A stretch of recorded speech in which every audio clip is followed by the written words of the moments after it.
Hey, what's up? Today I wanted to share an in-depth lesson about hedging. Hedging is all about reducing the cost of being wrong. And in this lesson, we're going to be diving deeper into why we hedge, what is hedging, pros and cons of it, and 5 different ways you can use to hedge your DeFi portfolio. And if you're new here, my name is Richard. I'm a yield farmer and investor.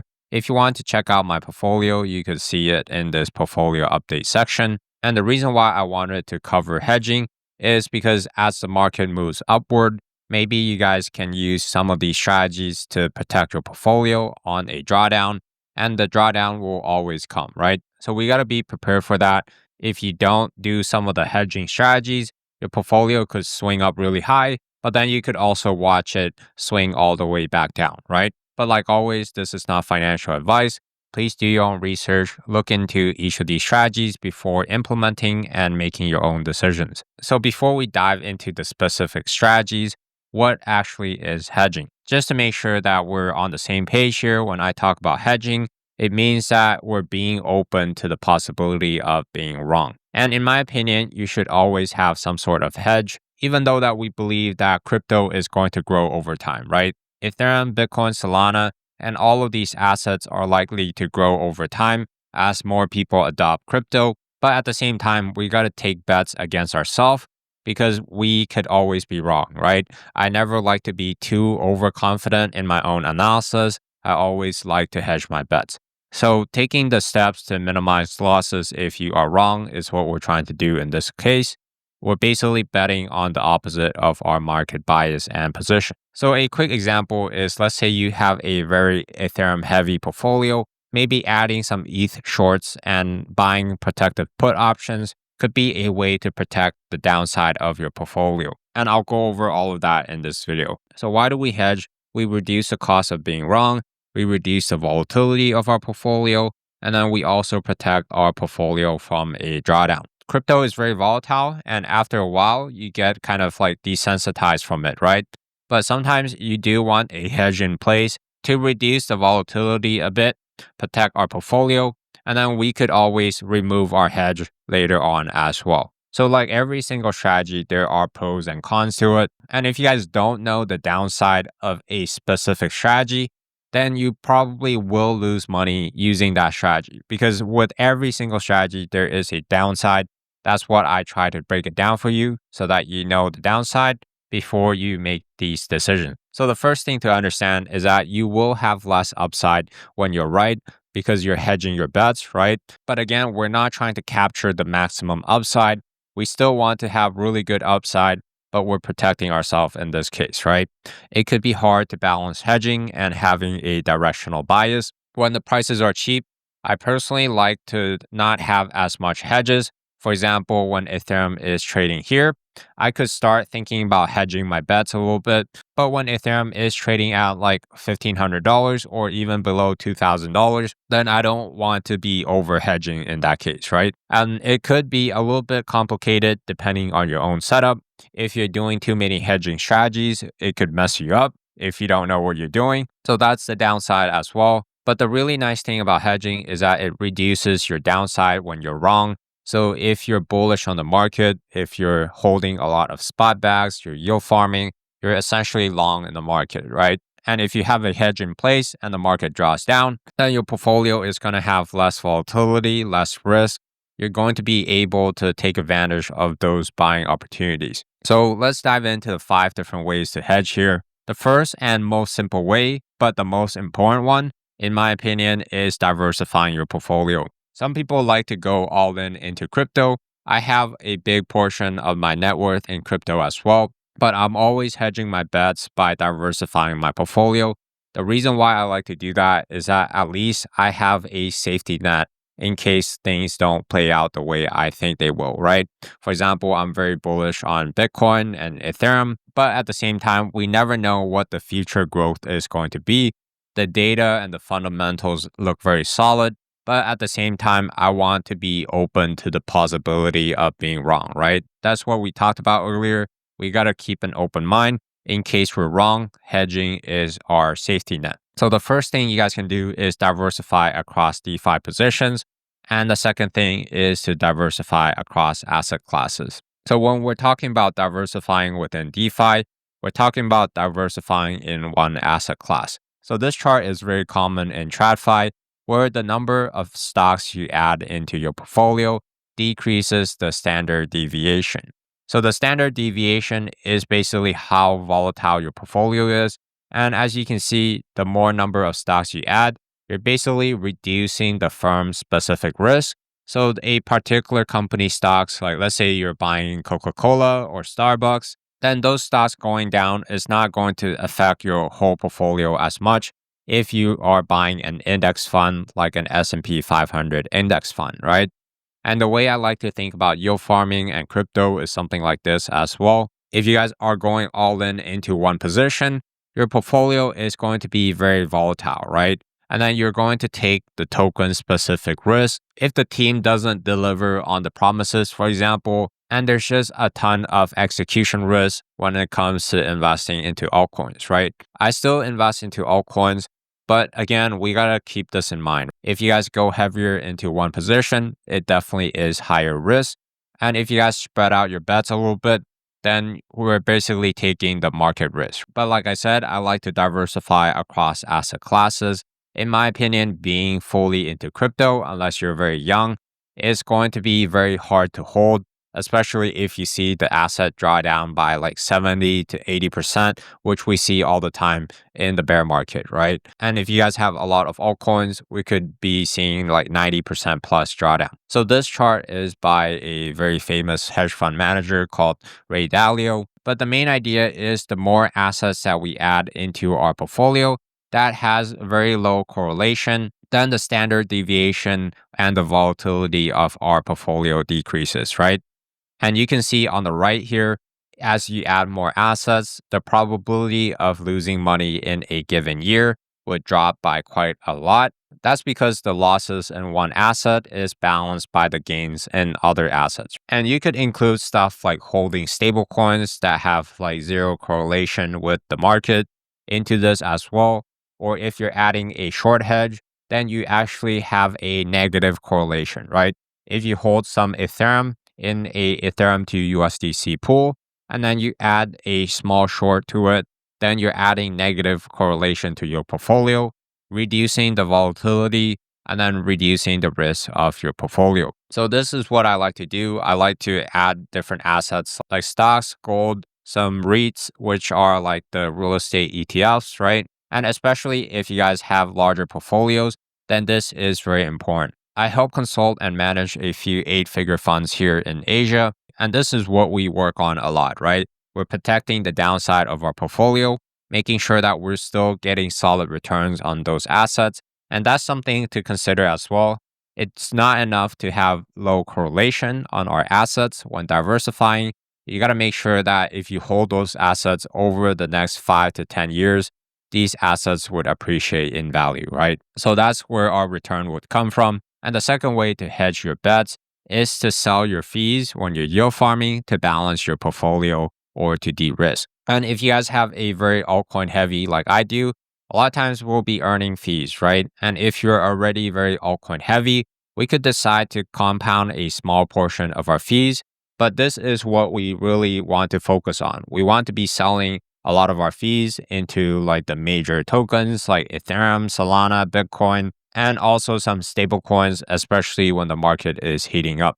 If I look at the Ethereum monthly chart right now, you can see Ethereum is trading at its previous cycle all-time high. So it's running into some resistance here. If I want to secure some profits, then I want to be more aggressive when it comes to profit taking with my fees, right? I don't want to wait for like the ultimate top to be starting to sell my fees to de-risk. And this is how you could balance the downside of your risk rather than reinvesting 100% of your fees into even more altcoins, right? This is the mistake I made earlier on in 2024. I was using the majority of my fees to reinvest into altcoin pools because they typically have higher APR, but I basically took too much risk and my portfolio drew down by quite a huge amount. After I do this, my portfolio is much more stable. Even if altcoins are really weak compared to major tokens, I'm still having some pretty good upside, right? And if you guys have a blue chip portfolio, some of my clients have a blue chip portfolio as well. What we do is we take some of the fees to basically buy altcoins or to put into altcoin pools. And then we also use some of the fees to compound our blue chip portfolio, right? So hedging is not all about like protecting the downside. It's also about balancing like your risk and reward. In this case, we're hedging against the upside of our portfolio in case the altcoin season swings around, right? If you guys have a very Ethereum and Bitcoin heavy portfolio that you're yield farming with, you could be using some of the fees to buy like different altcoins like Pendle, Athena, Arrow, stuff like that to accumulate these altcoins without sacrificing your blue chip portfolio. In case the altcoin season does come full swing, we see big parabolic moves. You don't want to miss out on those gains in the market, right? So that's the second way that I hedge my portfolio. And the third way is to buy protective put options on your portfolio. And let me show you guys what this looks like. For example, if you want to hedge your Ethereum position, then we could be using different centralized exchanges like Bybit. There's Derive as well, that's on chain, but it's essentially the same thing. What we want to do here is go to the trade and then the options tab, and you can select the asset that you want to hedge, right? And what we see here are the dates. Right now, it's September 6th. So if I buy a put option here, it's not going to protect my portfolio too much. But I want to take a look at like something that is further down the line. For example, this put option expires on this date, and you can see the expiration time here. And what I want to do here is click on this funnel tab, make sure the APR is on. It's going to be clear how much fees you pay to basically hedge your portfolio. So what I want to focus on in this video is the put options, because a put option would protect your portfolio. And you guys could look into more detail as well. This is called a protective put, where we're buying a put option, which allows us to make money if Ethereum closes at a lower price. So if I buy one put option, for example, at this $4,000 mark, it would cost me roughly $132, $133 right now, right? And it would be cheaper if Ethereum's price is trading higher. But let's just say I want to protect my portfolio. If Ethereum closes below $4,000, what I want to see is this right number here. This is the ask. This is what I would buy if I just buy using the market price. So let's just say it's $132. And basically this is what I pay initially, right? But let's just say Ethereum drops down to like $3,000.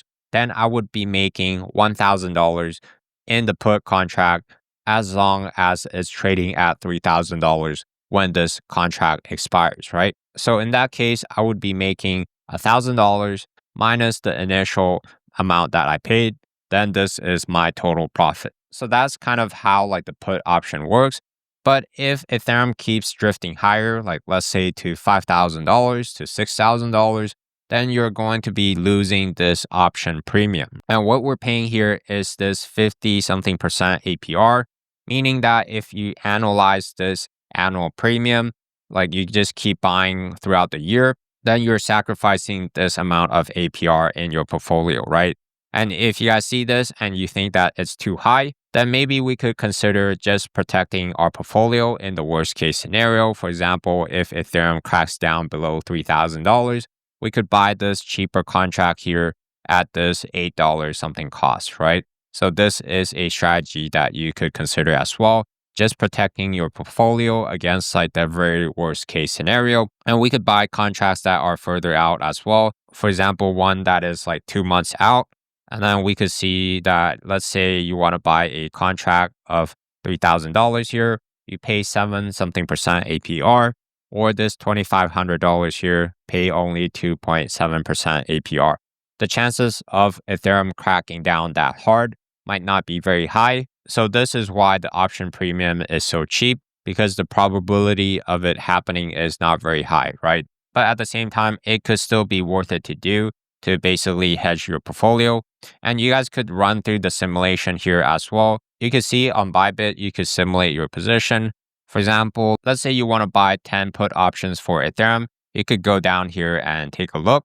And here you can see if I buy it right now and Ethereum crashes, I would be able to sell my put options for a nice profit if it's day zero, right? But what we want to realize is that as the day go closer and closer to the expiration date, I would only make money if it drops below this $2,500 mark. So that's something to keep in mind with put options. If it doesn't close below that, or if it's not trading below that, your put options is likely going to be in a loss. And that's completely fine if you're hedging your portfolio against a drawdown, right? We're basically sacrificing that APR to protect our portfolio. So that's the protected put options. And these are a bit of the pros and cons. The good thing about the put options is that it requires less capital.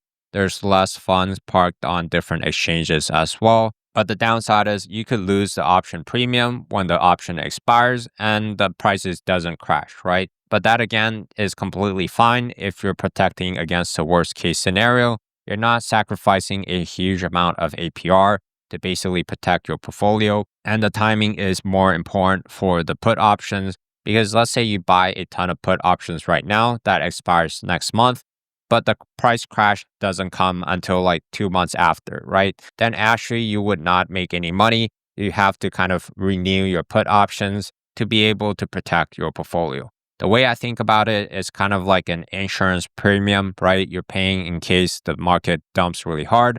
Similar to if you're paying like health insurance. If you're healthy, then you don't have to go to the doctor, right? But it's there to protect you in case the worst case scenario does happen. And the fourth thing we could do to hedge our portfolio is to use a portion of our portfolio to have a low leverage short. So in this case, if I'm yield farming a lot of Ethereum pairs, what I could do is use, let's say 25 or 50% of my portfolio in a short hedge to protect the downside of my portfolio. And this is usually best when the market price is more overheated. If you believe that Ethereum is going to draw down from this price point, you could consider adding some short hedge on the way up, right? But we want to be aware that there will be a liquidation point that you need to worry about. So if I were to have a 1 Ethereum short here, you can see that I would be liquidated at this 8,000 something dollars, right? And I could always deposit more collateral to basically fund my short. As I'm yield farming, I'm earning fees. I could convert those fees to stable coins and then basically add more collateral to increase the liquidation point or to increase my portfolio size. And what you will be paid as well is the funding rate. As long as the funding rate stays positive, long positions do pay short positions, so you will earn an additional APR as well. This is usually what happens in the bull market. But during the bear market, sometimes the funding rate stays negative, so you got to keep that in mind. But this is another great way to protect your portfolio if you want to reduce the volatility and maybe capture some of the drawdown. I personally do not have a short hedge open right now because I believe that Ethereum would move much higher. I'm fine with a drawdown because I would actually buy at that point rather than trying to do a heavier short hedge, try to capture the downswing. And if the downswing doesn't come, I miss out on more of the upside, right? I'm selling more of my fees into stablecoins to de-risk and hedge, but I'm not having a short hedge right now. But this could be a great strategy if Ethereum is trading at $10,000, for example, and you guys have a low leverage short. If you believe that Ethereum is not going to double in price and liquidate you, then this is a strategy that you could consider. And the way I personally would implement this is I would not go for a full hedge, right? Let's say you guys have a 100K portfolio, 50K is in maybe stablecoins, and then another 50K is in Ethereum or like some other altcoin pairs that is pairing with Ethereum, right?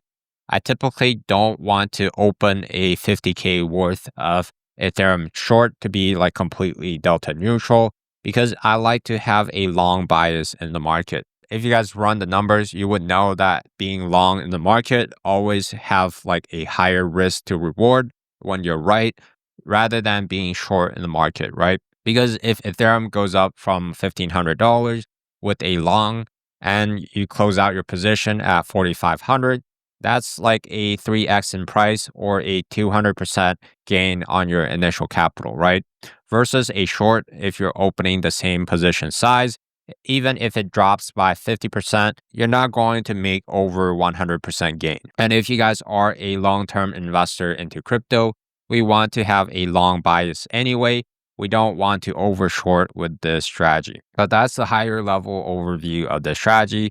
The good thing is you don't lose money if you don't close at an unrealized loss. And let's say you open a short at $4,300 right now. Even if Ethereum goes up to $10,000, as long as you have enough collateral to back it, you don't have to close your positions at a loss, right? You could wait for Ethereum to drop back down. If you're confident with Ethereum going below your initial entry, then you don't have to close your position. And again, longs do pay shorts most of the time, which adds to your additional yield. There's less market timing risk compared to the options because again, you don't have to close your positions. You can cross collateralize as well, depending on like the different platforms. For example, on Bybit, you could deposit a bunch of different assets like Bitcoin to basically use as collateral for your short. But the downside is you're taking on funding rate risk. You could use a platform called Boros. It's launched by Pendle to basically hedge the funding rate risk. We can take a look at that later on in like other videos, but this is a potential risk you have to consider. There's more capital parked on exchanges, whether it's on like Hyperliquid, Bybit, Binance. If you're not comfortable with that, then we don't want to use this strategy, right? And then it also might be uncomfortable to hold a large short position. If you guys have like a 100K portfolio and to hold a 25K worth of short could be sometimes uncomfortable, especially if the prices move up over time and you're sitting in a bunch of unrealized losses. But again, the good thing is we're adding basically negative correlation to our portfolio to balance out the risk. So now let's look at the last way that you could use to basically hedge your positions. This is what I call the bear leverage strategy. It's very common in DeFi and yield farming.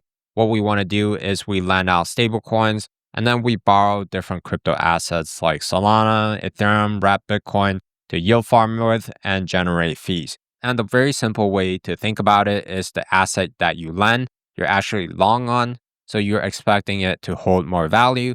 And the assets that you want to borrow, you want to think about like, okay, this is going to come down in value over time.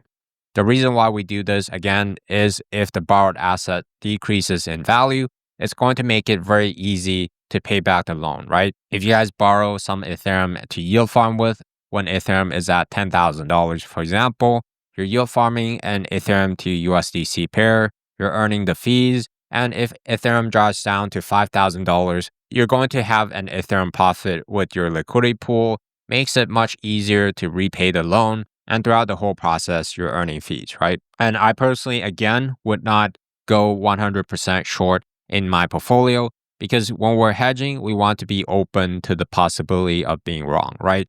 Using 100% in any single strategy means that, you're not actually accounting for the downside. So we kind of want to think about the downside risk when using this strategy. So the good thing is you will have no drawdown on the lent stables, right? Let's say you have like 50% of your portfolio just holding, staking Ethereum, for example, and then maybe yield farming some crypto to crypto pools. And then you have like 50% of your portfolio running this strategy. You're going to protect a bunch of drawdown from your portfolio because again, the lent stables does not decrease in value, right? You could profit from the market dump because if let's say we borrow 5 Ethereum and we yield farm, if Ethereum price goes down, then when we withdraw our liquidity, it's very likely that we could get out maybe like 6, 7, 8 Ethereum. We could pay back that 5 Ethereum and still have 3 Ethereum worth of exposure left over, right? So this is a great way to profit from the market dump. It's still very profitable in a crab market if the market just moves sideways and you're not losing money, right? And you could decrease your risk over time if you pay back your loan. And this is also why I don't go fully into the strategy if I want to implement it. That's because I can have other pools that is running a different strategies to basically pay back my loan and de-risk if the prices don't move in my favor. And the risk is adjustable depending on the ranges you set. I see people running this strategy all the time, but they use a very tight range with Ethereum to USDC. This is how you could get wrecked really quickly by applying leverage and tight range strategies. It's going to multiply your risk, right? So that's something to consider. Again, if you guys have been following me a while, I do prefer wide ranges like 90% of the time or more. So the risk is adjustable so that I'm not layering on too many layers of risk. The downside with this strategy is that there is a liquidation risk. So if you're applying this strategy, you need to calculate your liquidation point and you need to be aware of it at all times. There's more smart contract risk as well because now you interact with lending and borrowing platforms. But using platforms like Aave that have been around for a very long time is pretty safe. And lastly, there's no crypto exposure once the price exits your top range. This is again why I don't go fully into this strategy, because if you're wrong, then you have zero crypto exposure, right? So what this is best for is a crab market or a downtrending market to balance out your portfolio. When the prices are high and the market is overheated, when the prices are more likely to basically dry down and correct, then this is a great strategy to run. And it's great if you run it in combination with the crypto to crypto pools or your HODL portfolio. That's because if you are wrong about the market coming back down, you have that balance to basically help pay back your loan, right? It's going to be very difficult to pay back your crypto loans if crypto just drifts higher. And this is the only strategy and the only holding that you have, right? So I always like a balance here, and it's up to you how much to allocate into each position, but that's basically it. So just a quick recap of the materials that we went over. I know it's a little bit complicated and there's a lot of details, but the reason why we hedge our bets is that we want to reduce the downside and protect our portfolio in case we're wrong. And if you've been investing for a while, we know that we don't get everything right all the time. That's why we hedge our bets.